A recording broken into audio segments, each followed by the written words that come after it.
Ayan, so charging port replacement nga tayo today. Bale, ayan, kung mapapansin nyo, wala na yung nasa pinakang gitna niya. And ang gagawin natin dyan, order lang tayo nung bagong charging port. Tapos, ayan, tanggalin lang natin yung nasa likod niya. Siyempre, kailangan tanggalin nyo muna yung lagay ng SIM bago tanggalin yung nasa likod. Tapos, tanggalin lang natin yung mga screw natin dun sa baba. Ayan.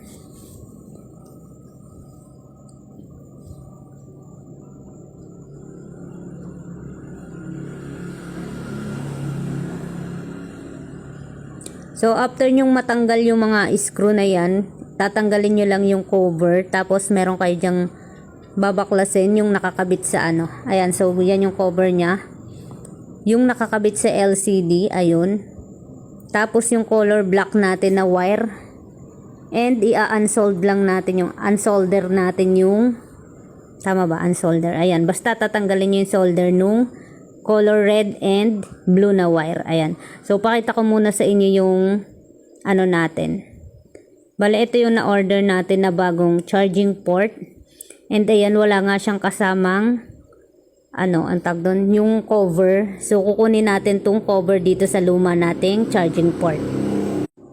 Then, ayan, hindi uminit yung solder ko dyan kasi hindi pala nakasaksak yung pinagsaksakan ko. Ayan, so, meron ng ano yung solder natin ha. Ayan. Kapag umilaw na siya, ibig sabihin, okay na siya. Then, meron ng adjustan yan guys. Ayan, kung mapapansin nyo, ayan yung adjustan niya. Adjust nyo lang siya sa 450. Tapos, ayan, chinek ko muna kung okay na ba siya. Then, ayan, tanggalin lang natin yung solder nun. Tapos, tanggalin natin yung kulay green. Ayan, yan na yung mismong papalitan natin guys.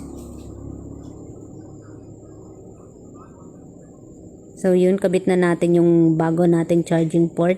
And, syempre, kapag nag-unsolder tayo, kailangan ulit nating isolder yung red and blue na wire. Ayan, so, ayusin muna natin siya. Ikinabit ko lang dyan yung cover kasi wala ngang cover yung ating nabiling ano. Bali, kinuha ko lang yung cover ng luma nating charging port. Ayan. So, i-solder lang natin yung color red and color blue na wire. Tapos, ganun lang din ang gagawin nyo. Repeat lang yung ginawa nyo sa pagbabaklas. Ikakabit nyo lang siya.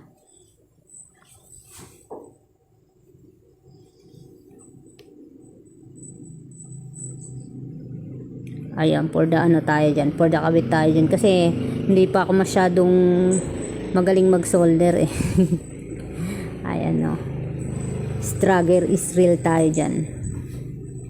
Tingnan nyo naman, oh.